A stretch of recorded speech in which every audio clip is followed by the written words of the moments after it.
जय श्री कृष्ण। जय श्री कृष्ण। भगवान श्री कृष्ण की बाल लीलाओं का गुणगान करते हुए सुखदेव जी परीक्षित से कहते हैं, महाराज, जब भगवान ने काले नाग पर कृपा कर दी और वो उनकी परिक्रमा करके, उनको प्रणाम करके, उनका पूजा सत्कार करके जब चला गया तो ये बाहर आए। इससे सारे ब्रजवासी बहुत ही आनंदित हुए और लगे भगवान का गुणगान करने। इसके बाद सभी ग्वाल वालों के साथ भगवान उस गोकुल नगरी में प्रवेश किए। अब उस समय गर्मी का दिनों का था। गर्मी का दिन शरीरधारियों के लिए तो प्रिय नहीं होता है, लेकिन वृंदावन में कुछ ऐसा प्रभाव था कि हर समय वहां पर बसंत ऋतु का ही जो है मनोहर छाप पड़ा रहता था। वहां पर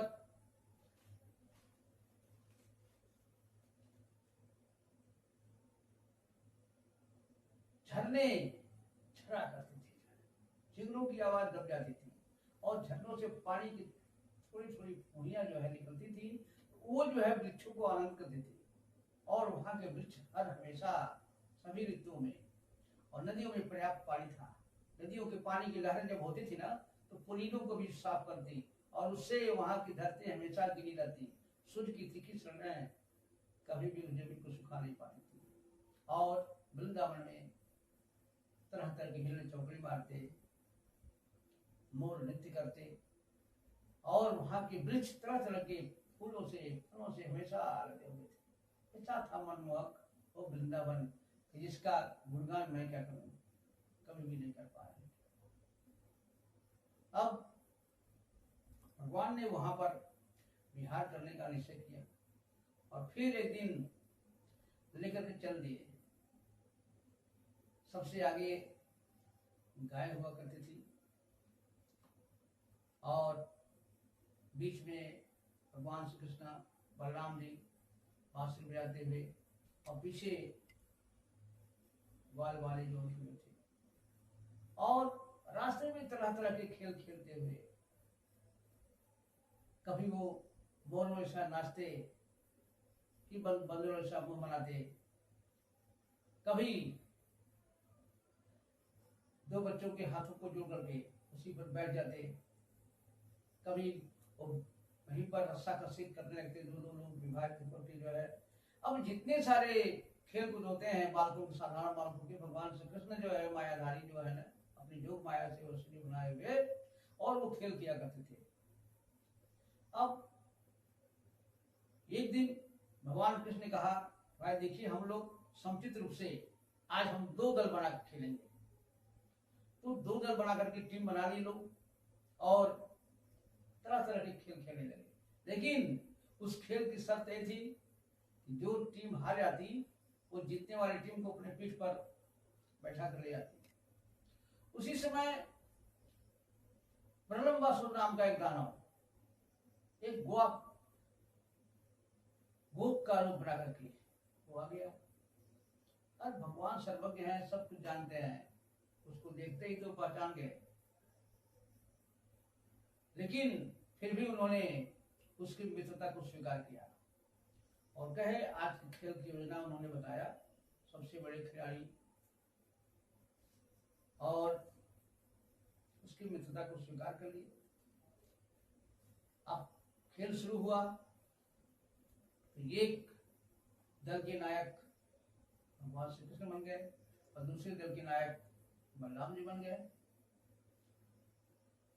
तो संयोग से श्री कृष्ण जी का दल जो है हार गया, तो बलराम जी का दल जीता। तो इसलिए श्री कृष्ण जी जो है अपने कंधे पर सीधामा जी को ढोए और भद्रसेन को वृषभ ढोए, प्रलंबासुर ने बलराम जी को ढोया। वो इनका बल जान गया था श्री कृष्ण भगवान का, इसलिए इन्हीं की टीम में जो है हो गया वो। अब एक चलते चलाते भांडीर नामक वृक्ष के पास वो गए और उन्होंने तय किया कि वहां तक ले जाना है, लेकिन प्रलंबासुर बलराम जी को चढ़ाया तो वो नियत स्थान से वो दूर लेके चला गया। अब इसके बाद थोड़ा बलराम जी घबराए। अब वो क्या कर रहा है,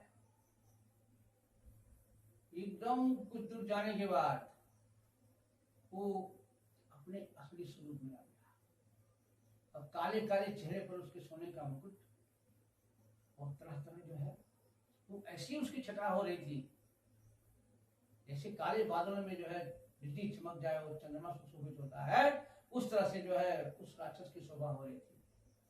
अब वो आकाश मार्ग से, लेकिन फिर तत्काल बलराम जी को अपने शक्ति का ज्ञान हुआ, अपने स्वरूप का ज्ञान हुआ और उन्होंने बहुत ही जोर से एक मुक्का प्रलंबासुर के सिर पीछे लगाया।